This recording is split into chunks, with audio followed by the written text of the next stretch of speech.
Today, we're going to answer an important question. What is a dental exam, and what can we learn from it?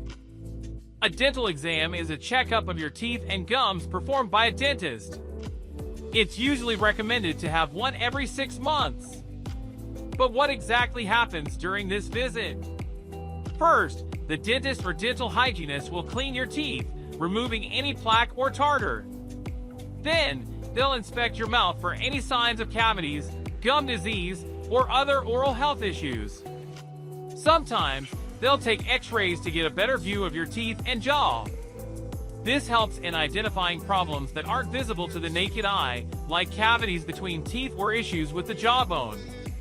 The dentist will also check for signs of oral cancer, examine your bite, and ask about your overall health, diet, and any issues you might have noticed. So, what do we learn from a dental exam? We get a comprehensive understanding of our oral health. Early detection of problems means easier and less expensive treatment. Plus, maintaining good oral hygiene can prevent more serious health issues down the line.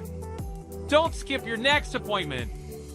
Thanks for watching, and don't forget to like, share, and subscribe for more health tips.